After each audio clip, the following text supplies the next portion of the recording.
Hello दोस्तों, आज हम डिस्कस करेंगे सेल के बारे में, that is the unit of life. एक अमेरिकन इकोलॉजिस्ट हैं आर.एच. विटेकर, जिन्होंने ऑर्गेनिजम्स को 5 किंगडम में क्लासीफाई किया। जिसमें पहला है मोनेरा, दूसरा है प्रोटिस्टा, तीसरा है फंजाई, चौथा प्लांटी एंड एनिमेलिया। इनमें जो पहले दो है मोनेरा और प्रोटिस्टा, ये जो होते हैं सिंगल सेल्ड ऑर्गेनिजम्स होते हैं, सिंगल सेल्ड। प्रोटिस्टा भी क्या होता है, सिंगल सेल्ड ऑर्गेनिजम्स होते हैं। इसका मतलब क्या है कि इसमें ऐसे ऑर्गेनिजम्स होते हैं जिनमें एक ही सेल प्रेजेंट होता है। बाकी फंजाई, प्लांटी, एनिमेलिया, इसमें जो है मल्टी सेलर ये ऑर्गेनिजम्स होते हैं, मीन्स इसमें कई सारे सेल जो है प्रेजेंट होते हैं, एक से ज़्यादा सेल प्रेजेंट होते हैं। तो आप देख रहे हैं इसमें जितने भी इसमें किंगडम्स हैं, जितने भी इसमें ऑर्गेनिजम्स हैं, सारे किसी ना किसी सेल के मिलकर बने हैं। मीन्स चाहे प्रोटिस्टा हो चाहे मोनेरा हो, सिंगल सेल हैं। Fungi, Plantae, animalia multi cellular organisms हैं, लेकिन सब में क्या है, सेल प्रेजेंट है। तो हम कह सकते हैं all living organisms are made up of cells. ठीक है।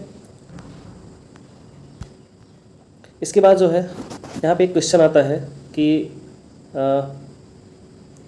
वायरस क्या है। वायरस में तो कोई सेल होता ही नहीं है, फिर इसको हम क्या बोलेंगे। तो वायरस जो होता है ये boundary of living and non living things की होती है। मीन्स ये जो है ना तो लिविंग होता है ना ही नॉन लिविंग होता है। ये अगर नॉन लिविंग किसी भी नॉन लिविंग सब्सटेंस में अगर प्रेजेंट है तो वो वैसा बिहेव करेगा नॉन लिविंग जैसा, लेकिन अगर ये लिविंग थिंग्स में प्रेजेंट है तो वो लिविंग के जैसा बिहेव करेगा। लेकिन इसमें कोई भी सेल जो है प्रेजेंट नहीं होता, ना तो सिंगल सेल होता है ना तो मल्टी सेलर ये होता है। तो जैसे कोई मकान बनाते हैं, कोई घर बनता है, तो उसमें जो ईंट होता है वो ईंट जो है क्या काम करता है, सबसे वो बेसिक होता है घर में। मतलब उसका जो मकान का जो निर्माण होता है वो स्टार्टिंग कहाँ से होता है, ईंट से होता है। एक एक ईंट जोड़ कर हम क्या करते हैं, दीवार तैयार करते हैं, दीवार से कमरा बनता है, कमरे से फिर घर बनता है टोटल।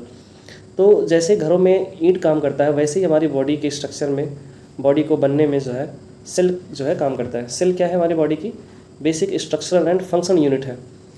तो हम कह सकते हैं डेफिनेशन क्या हो जाएगा सेल का, कि cell is the structural and functional unit of life. कहने का मतलब क्या है कि जो सेल है ये लाइफ का स्ट्रक्चर भी बनाता है। इसके अलावा जो हम फंक्शन करते हैं, हमारी बॉडी जो फंक्शन करती है वो भी जो है किसकी वजह से हो रहा है, सेल की वजह से हो रहा है। तो सबसे बॉडी की सबसे जो बेसिक यूनिट है वो क्या है, सेल है। नेक्स्ट हम डिस्कस करेंगे कुछ साइंटिस्ट्स के बारे में जिन्होंने सेल के बारे में स्टडी की। तो इसमें सबसे पहले हैं 1600 के आसपास नीदरलैंड के एक साइंटिस्ट हैं एंटोनी वान लीeuwenhoek। ये जो है कुछ ना कुछ ऐसे माइक्रोस्कोप में जो है देखा करते थे। तो इन्होंने एक बार पॉन्ड वाटर लिया और उन्होंने जो है माइक्रोस्कोप के अंदर देखा, तो उनको कुछ ऐसे स्ट्रक्चर दिखाई दिए छोटे छोटे जो कि मूव भी कर रहे थे। फिर उन्होंने क्या किया, प्लेक, जो टीथ की जो प्लेक होती है उसको भी उन्होंने लिया और जो है क्या किया, उसको भी उन्होंने माइक्रोस्कोप के अंदर देखा, तो उसमें भी वो चीज़ दिखाई, वो स्ट्रक्चर जो है दिखाई दिया। यहाँ तक उन्होंने जो है स्पर्मेटोजोआ मीन्स स्पर्म को भी जो है माइक्रोस्कोप के अंदर में देखा, तो उनको कुछ स्ट्रक्चर ऐसे दिखाई दिए जो कि मूव कर रहे थे। तो उन्होंने इन स्ट्रक्चर्स का नाम दिया एनिमलक्यूल। उन्होंने बताया कि क्या है, एनिमलक्यूल है। तो ये जो एंटोन वान लीeuwenhoek है, ये फर्स्ट मैन है जिन्होंने लिविंग सेल को देखा सबसे पहले। इसके बाद जो है नेक्स्ट है रॉबर्ट हुक। रॉबर्ट हुक ने क्या देखा, रॉबर्ट हुक ने क्या किया, प्लांट के जो कॉर्क होते हैं, कॉर्क जो होता है, कॉर्क को उन्होंने अंडर द माइक्रोस्कोप में देखा, तो उनको पोर लाइक स्ट्रक्चर दिखाई दिया। उन्होंने देखा जैसे मॉन्क्स के जो क्वार्टर्स होते हैं, मॉन्क्स के जो घर होते हैं जिस तरीके के होते हैं, वैसे ही इन्होंने देखा। तो मॉन्क्स के जो क्वार्टर होते हैं उनको लैटिन में सेला बोला जाता है। तो सेला से ही जो है वर्ड सेल पड़ा है। तो रॉबर्ट हुक ने क्या किया, कॉर्क में इन्होंने देखा था पोर लाइक स्ट्रक्चर। नेक्स्ट जो है वो है Robert brown. Robert brown is the first scientist जिन्होंने सेल में जो है न्यूक्लियस को सबसे पहले डिस्कवर किया, देखा इन्होंने। उसके बाद जो है 1800 के आसपास जो है दो साइंटिस्ट हैं, एक है मैथियास लीडेन, दूसरे हैं थियोडोर श्वान। तो मैथियास लीडेन जो है वो जर्मन बॉटनिस्ट है, मीन्स वो प्लांट पर स्टडी कर रहे थे, और जो थियोडोर श्वान है वो इंग्लिश जोलॉजिस्ट हैं जो कि एनिमल्स पे स्टडी कर रहे थे। तो मैथियास लीडेन जो है, इन्होंने जो है देखा प्लांट में कि प्लांट की इन्होंने स्टडी की, उन्होंने देखा कि जितने भी प्लांट्स हैं सारे सेल के बने हुए हैं। अब इसको आप ऐसे याद रख सकते हो, मैथियास जैसे कि नाम है मैथियास, तो मेथी से आप याद कर सकते हो, मेथी जो है एक प्लांट ही होता है, तो ऐसे आप याद रख सकते हो। मैथियास लीडेन जो है उन्होंने प्लांट की स्टडी की और बताया कि all plants are made up of a cell, सारे प्लांट सेल के ही बने हैं। जो थियोडोर श्वान है वो इंग्लिश जोलॉजिस्ट हैं, जैसे कि इनका नाम है श्वान। तो श्वान क्या होता है, श्वान एनिमल में ही आता है। तो हम याद रख सकते हैं कि ये जो है एनिमल पर इन्होंने स्टडी किया और उन्होंने ये पाए कि जो जितने भी एनिमल सेल हैं वो किसके बने हैं, एनिमल्स हैं सारे किससे बने हैं, सेल से बने हुए हैं।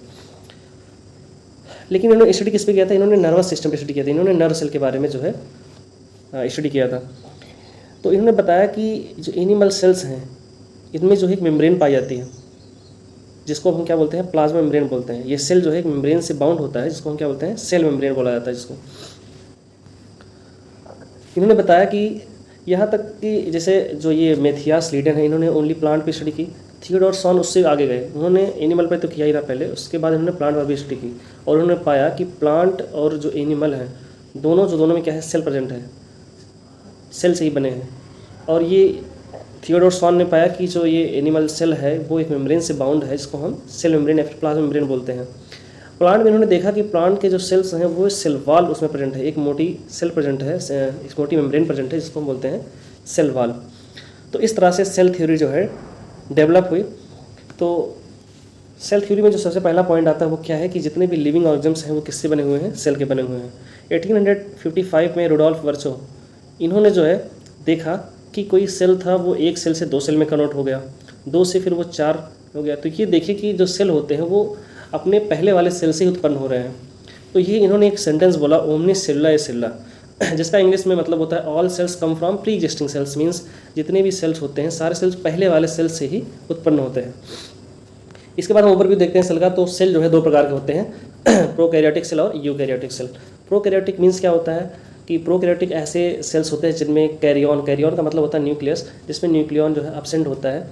यूकैरियोटिक का मतलब होता है, यू मतलब होता है ट्रू, कैरियन का मतलब होता है न्यूक्लियस, जिसमें ट्रू न्यूक्लियस प्रेजेंट होता है, उनको हम क्या बोलते हैं, यूकैरियोटिक सेल बोलते हैं। तो प्रोकैरियोटिक सेल में जो मोनेरा किंगडम वो आता है, जो कि सिंगल सेल्ड ऑर्गेनिज्म्स इसमें प्रेजेंट होते हैं। यूकैरियोटिक में दोनों टाइप के होते हैं, like protista, fungi, Plantae, Animalia, सारे इसमें आते हैं। प्रोटिस्टा जो होता है सिंगल सेल्ड होता है, जबकि मल्टी सेलर जो है फंजाई, प्लांटी, एनिमिलिया ये मल्टी सेलर में आते हैं। इसके बाद जो है हम देखेंगे कि स्ट्रक्चर देख के हम पता करेंगे कि दोनों में क्या डिफरेंस है। तो आप देख पा रहे होंगे इसमें यूकैरियोटिक में आप देखिए इसमें जो है न्यूक्लियस प्रेजेंट है। और ये जो न्यूक्लियस है, न्यूक्लियस के अंदर एक स्ट्रक्चर आपको दिख रहा होगा, वो स्ट्रक्चर क्या है, वो डीएनए का जो है स्ट्रक्चर है। डीएनए जो होता है वो फोल्डेड होता है, जिसको हम क्या बोलते हैं, क्रोमोसोम्स बोलते हैं। और इस न्यूक्लियस के अंदर कुछ फ्लूइड भरा होता है, जिसको हम क्या बोलते हैं, न्यूक्लियोप्लाज्म बोलते हैं। क्या बोलते हैं, न्यूक्लियोप्लाज्म बोलते हैं। इसके अलावा और भी सारे कुछ स्ट्रक्चर्स होते हैं जो सेल के अंदर प्रेजेंट होते हैं, उनको क्या बोलते हैं, साइटोप्लाज्म बोलते हैं। साइटोप्लाज्म जो न्यूक्लियस के बाहर जो फ्लूइड प्रेजेंट है उनको हम साइटोप्लाज्म बोलते हैं। अच्छा, अगर हम न्यूक्लियोप्लाज्म और साइटोप्लाज्म दोनों को मिला के बोलें तो उसको हम बोलेंगे प्रोटोप्लाज्म। प्रोटोप्लाज्म क्या होता है, प्रोटोप्लाज्म न्यूक्लियोप्लाज्म और साइटोप्लाज्म को मिलाकर हम बोलते हैं प्रोटोप्लाज्म। दोनों को हम कंबाइन करके प्रोटोप्लाज्म कह सकते हैं। देखिए, अगर न्यूक्लियस के बाहर जो ऑर्गेनेलीज हैं, ऑर्गेनेलीज क्या होती हैं, जो सेल के अंदर जो स्ट्रक्चर्स प्रेजेंट हैं उन्हीं को हम ऑर्गेनेलीज बोलते हैं। तो अगर न्यूक्लियस के बाहर जितने भी ऑर्गेनेलीज हैं और जो फ्लूइड है दोनों को मिला के अगर हम बोलें तो वो कहलाता है साइटोसोल। साइटोप्लाज्म क्या होता है, जो फ्लूइड प्रेजेंट होता है न्यूक्लियस के बाहर। न्यूक्लियस के बाहर सेल के अंदर जो फ्लूइड प्रेजेंट होता है उसको हम साइटोप्लाज्म बोलते हैं। साइटोप्लाज्म प्लस जो ऑर्गेनेलीज दोनों को मिलाकर हम साइटोसोल बोलते हैं। इसमें और भी स्ट्रक्चर प्रेजेंट है, like ribosomes, endoplasmic reticulum, Golgi apparatus. ये सारे स्ट्रक्चर्स जो है हमको इसमें देखने को नहीं मिलते हैं प्रोकैरियोटिक में। आप देख रहे होंगे कि इसमें जितने भी ऑर्गेनेलीज होते हैं वो उसमें कोई मेम्ब्रेन नहीं पाया जाता है, जबकि यूकैरियोटिक में मेम्ब्रेन बाउंड ऑर्गेनेलीज प्रेजेंट होता है। प्रोकैरियोटिक में जो क्रोमोसोम होता है वो सर्कुलर होता है, जबकि इसमें फोल्डेड होता है। राइबोसोम्स इसमें प्रेजेंट होता है, प्रोटीन, आरएनए इसमें भी प्रेजेंट होता है प्रोकैरियोटिक में। और इसमें जो सेल वॉल होती है वो पेप्टाइड और ग्लाइकॉन की बनी होती है। नेक्स्ट हम देखेंगे सेल शेप्स के बारे में। सेल के कितने शेप होते हैं, तो हम बैक्टीरिया सेल का एग्जांपल लेंगे कि कितने टाइप के सेल के स्ट्रक्चर हैं। तो इसमें सबसे पहला है स्फेरिकल, जो कि आपको राउंड शेप रहा होगा। रॉड शेप का भी जो है सेल दिखाई देता है। कॉमा शेप है, स्पाइरल है, स्टेप्टोकोकस है, स्टेफाइलोकोकस है। तो जो स्फेरिकल शेप होता है उसको हम कोकस बोलते हैं, और जो रॉड शेप होता है उसको बैसिलस, कॉमा को विब्रियो। ऐसे स्पाइरल होता है, स्पेक्टोकोकस होता है, स्टेफाइलोकोकस। जैसे विब्रियो जो होता है, कॉमा शेप्ड जो है बैक्टीरिया होता है। फिर कोलेरा में जो बैक्टीरिया होता है विब्रियो कोलेरी, वही जो है कॉमा शेप्ड जो है बैक्टीरिया होता है। इसके अलावा रॉड शेप में बैसिलस एंथ्रासिस होता है। स्फेरिकल में कोकस, बहुत सारे ऐसे बैक्टीरिया के एग्जाम्पल्स हैं। तो आज के लिए बस इतना ही। नेक्स्ट जो है हम आगे जो है डिस्कस करेंगे नेक्स्ट लेक्चर में। Thank you.